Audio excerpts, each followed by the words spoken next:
Movie शुरू होते ही हम एक लड़की बेथ को देखते हैं जो कार में बैठकर अपनी दोस्त केट से मिलने जा रही थी। जब वो अपनी दोस्त के घर पहुंचती है तो कार का ड्राइवर जेन उससे पैसे नहीं लेता क्योंकि उसके पैसे पहले ही केट दे चुकी थी। वो उसे एक कार्ड देता है और कहता है कि ज़रूरत पड़ने पर मुझे कॉल कर देना। अब यहाँ केट को बेथ मिलती है जो उसे अपने घर के अंदर लेकर जाती है। उसका घर काफी खूबसूरत था। वहाँ पर ये दोनों अपनी दोस्ती के नाम ड्रिंक सेलिब्रेट करते हैं। बेथ उसे एक गिफ्ट देती है जो केट को बहुत पसंद आता है। इसके बाद ये दोनों कहीं बाहर होटल में खाना खाने जाने वाली थी, इसलिए केट तैयार हो रही थी। तभी उसे उसके पति रॉब का कॉल आता है जहाँ हमें पता चलता है कि उसकी एक बेटी भी है। अब ये दोनों तैयार होकर होटल के लिए निकलती है। तभी इन्हें सेबेस्टियन मिलता है जो इस घर का ऑनर था। बेथ ने वो घर किराए पर ले रखा था। अब ये दोनों होटल पहुंच जाती है जहां बेथ कहती है उसकी और उसके हस्बैंड की रिलेशनशिप सही नहीं चल रही है। तब केट कहती है कि तुम्हें अपने पति से डाइवोर्स ले लेना चाहिए। बेथ अपनी बेटी की वजह से अपने पति को डाइवोर्स नहीं दे सकती थी। तभी केट को उसके बॉयफ्रेंड का कॉल आता है जहां केट अपने बॉयफ्रेंड से झगड़ा कर लेती है। केट और बेथ अब क्लब जाने के लिए निकल जाती है। ये फिर से जेन के साथ जाती है जो बेथ को छोड़ने आया था। क्लब में जाने के बाद ये दोनों दो लड़कों से मिलती है जो इन्हें फ्लर्ट कर रहे थे। तब केट कहती है कि तुम्हें इनके साथ मजे करने चाहिए। बेथ ने कहा कि मैं शादीशुदा हूँ। अब केट उन दोनों लड़कों को अपने घर आने के लिए इनवाइट करती है। सीन शिफ्ट होता है और बेथ जो सो रही थी अब उठ जाती है जहाँ वो देखती है केट का सारा सामान बिखरा पड़ा है, लेकिन केट वहाँ नहीं है। अब परेशान होकर बेथ अपने हस्बैंड रॉब को कॉल लगाती है। वो कहता है कि कुछ देर इंतजार करो, वो आ जाएगी। बेथ नीचे जाकर सेबेस्टियन से पूछती है लेकिन वो भी मना कर देता है। अब बेथ सीधा पुलिस के पास जाती है जहां वो पुलिस वाला जिसका नाम पाविक था वो उसे कहता है कि कल दो लड़के आपके घर आए थे और आपको उनके नाम तक पता नहीं। बेथ कहती है कि उन्होंने नशा किया हुआ था। पुलिस वाला कहता है 24 घंटों तक वेट करो, वो लौट कर आ जाएगी। अब बेथ जेन के साथ फिर से उसी क्लब में जाती है जहां वो केट के बारे में पूछती है, लेकिन बारटेंडर उसे मना कर देता है। तभी वहां जेन आता है। वो बारटेंडर से पूछता है। तब उन्हें पता चलता है कि वो दोनों लड़के यहाँ रोज अलग अलग लड़कियों के साथ आते हैं। बाद में बेथ समझ जाती है कि ये दोनों लड़के पैसे लेकर लड़कियों के साथ रात गुजारते हैं। उन दोनों लड़कों को केट ने हायर किया था। अब रात में बेथ को उसके पति का कॉल आता है।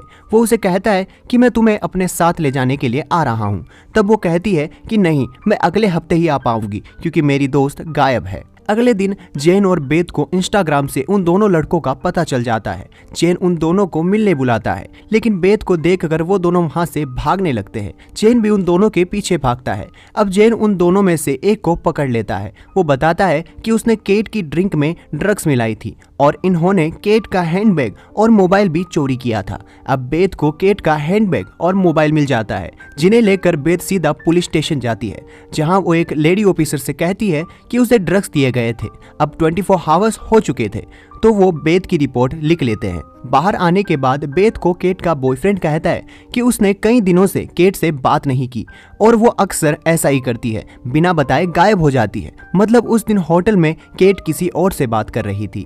अब बेथ वापस घर आ जाती है जहाँ सेबेस्टियन उससे कहता है कि आज तुम्हारा चेकआउट होने वाला है।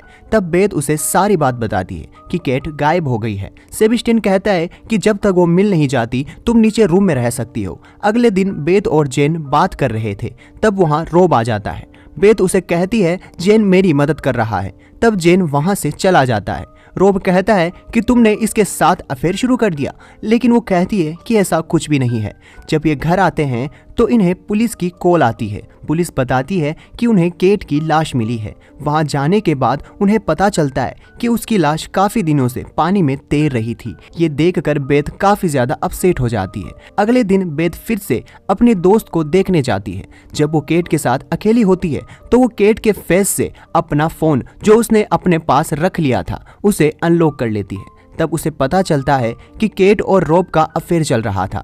इन सब से रॉब सीरियस था पर केट उसे इग्नोर कर रही थी। ये देखकर बेथ रोने लग जाती है। अब अगले दिन केट की पोस्टमार्टम रिपोर्ट आ जाती है जहां पुलिस को पता चलता है कि उसके खून में ड्रग्स मिला हुआ था और बेथ की ब्लड रिपोर्ट में भी ड्रग्स ही मिली हुई थी।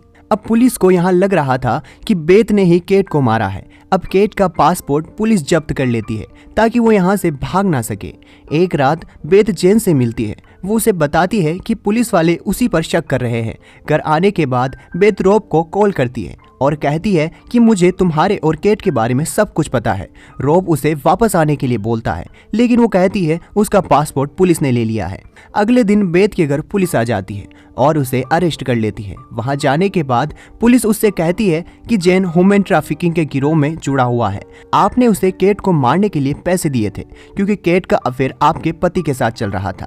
तब बेथ कहती है कि उसे एक वकील की जरूरत है। बेथ की वकील उसे वहां से छुड़ा देती है और उसे अपना कार्ड देती है। अब बेथ फिर से घर आ जाती है जहां ऑलरेडी जेन बैठा हुआ था। उससे बात करने पर बेथ को यकीन हो जाता है कि उसने केट को नहीं मारा, पर वो सोचती है केट के अफेयर की बात पुलिस को पता कैसे चली। तब उसे मिरर के ऊपर एक हाइडन कैमरा मिलता है जो सेबेस्टियन ने वहां पर लगाए थे।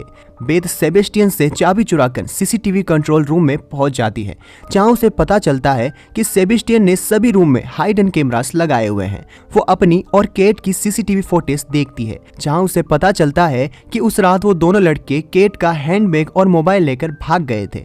केट ने उनका पीछा भी किया। बेथ उस कार का नंबर नोट कर लेती है, लेकिन जब केट वापस आई तो वो किसी और कार में थी। अब यहाँ बेथ उस कार के नंबर नोट करती इससे पहले वहां सेबेस्टियन आ जाता है, लेकिन बेथ उसे धक्का दे देती है। सेबेस्टियन अभी सीसीटीवी फुटेज डिलीट करने वाला था, लेकिन बेथ उसे धक्का देकर नीचे गिरा देती है और वहां से भाग जाती है। नीचे उसे जेन मिलता है। वो उससे कहती है कि सेबेस्टियन ने सभी वीडियोस डिलीट कर दिए हैं। अब वो पुलिस से कह देगा कि मैंने ही केट को मारा है। अब ये दोनों उस टैक्सी ड्राइवर से मिलते हैं जिसने केट को उस रात पिकअप किया था। वो बताता है कि उसने केट को पुलिस स्टेशन छोड़ा था। तभी वहां पुलिस वाला पाविक आ जाता है। जेन और बेथ वहां से भाग जाते हैं, लेकिन बेथ पाविक से कहती है कि उसे तुमने मारा है। उस रात बेथ को वापस छोड़ने तुम आए थे। मैंने सीसीटीवी में बेथ को तुम्हारी कार का डोर गुस्से से बंद करते देखा था। अब यहाँ इन दोनों के बीच हाथापाई हो जाती है और पाविक का पैर फिसलने की वजह से वो नीचे गिर जाता है और उसकी मौत हो जाती है। अगले दिन लेडी ऑफिसर बेथ से कहती है कि पाविक ने पहले भी कई लोगों को टॉर्चर किया था, लेकिन सबूत ना होने की वजह से कोई उसे पकड़ नहीं पाया। अब पुलिस बेथ को फिर से उसका पासपोर्ट दे देती है और बेथ फिर से अपने घर आ जाती है। अब रॉब और बेथ सिर्फ अपनी बेटी के लिए एक साथ रह रहे थे। एक दिन बेथ को रॉब के जैकेट में एक मोती मिलता है। ये उसी गिफ्ट का था जो बेथ ने केट को दिया था। यहाँ वो समझ जाती है कि केट को पाविक ने नहीं बल्कि रॉब ने मारा है। वो पुलिस को कॉल करती है, तभी वहाँ रॉब आ जाता है। तब बेथ रॉब से इस बारे में पूछती है। तब रॉब सब कुछ सच सच बताता है। वो कहता है कि उस रात हम बात करने के लिए बीच पर गए थे। मैंने उसे कहा कि मैं उससे बहुत प्यार करता हूँ, लेकिन उसने सिर्फ मेरे साथ टाइम पास किया था। बहुत समझाने के बाद भी वो नहीं मानी। मैंने उसे एक स्लैप किया और पैर फिसलने की वजह से वो पानी में गिर गई और उसकी मौत हो गई। बेथ कहती है कि तुम उसे बचा सकते थे। पोस्टमार्टम की रिपोर्ट में पानी की वजह से उसकी मौत हुई थी, मतलब जब वो पानी में गिरी तो वो जिंदा थी, लेकिन उसे बचाने की जगह तुम वहां से भाग गए। बेथ का कॉल लगने की वजह से पुलिस ने ये सब सुन लिया था। अब बेथ वहां से जाने लगती है। रॉब उसे रोकने की कोशिश करता है, लेकिन वो उसे नीचे गिरा देती है और बेथ अपनी बेटी को लेकर वहां से निकल जाती है। तभी वहां पुलिस आ जाती है। लास्ट सीन में हम बेथ और उसकी बेटी को एक पार्क में देखते हैं और मूवी यहीं खत्म हो जाती है।